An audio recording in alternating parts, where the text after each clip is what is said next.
By September 1942, my gold is running low, and we are herded up and sent to live in a part of the city that has been sectioned off by barbed wire. We are allowed to bring 1 bag each. I tell everyone to bring the most practical clothes and shoes. No one will care how we look. We will need warm clothes and good walking shoes, I say. Worried that they will search our bags and take our money, I have Anelia sew a false lining in the coats to hide our cash. Also, Walter's teddy bear has his stuffing replaced with złotys. My precaution pays off when our bags are searched on arrival. The Germans take everything valuable. They are ruthless and even have a dentist on hand to extract teeth for the gold fillings.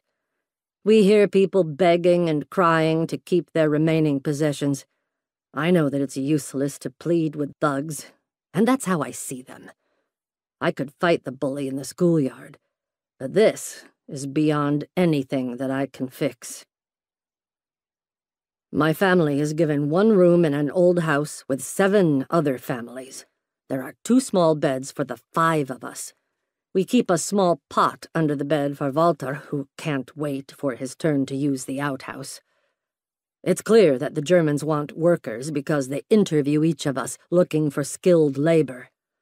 I am hired for a big industrial company that needs labor for a munitions factory. With my background in construction and my handiness with tools, I pass their test and am given working papers. David does not. They're not interested in bookkeepers. Surprisingly, the management of the factory treats everyone quite well, in contrast to the German soldiers. The rations for lunch are reasonable and consist of real food, not like the diluted soup and stale bread that we receive in the ghetto. I have a big appetite, but always save some part of every meal for my family.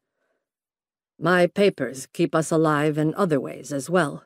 They give me an opportunity to get to know the regular workers and gauge whom I can trust to trade with. When the supervisor is not looking, I pass the cash over and tuck the food coming back under my clothes. The ghetto is guarded, but sparsely, so I sneak out late at night by timing the rotation of the guards. There are areas where the ground is lower, and by lifting the barbed wire with a metal bar, I can slide under.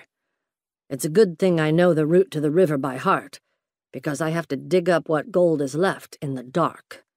This is my backup when all the cash is gone.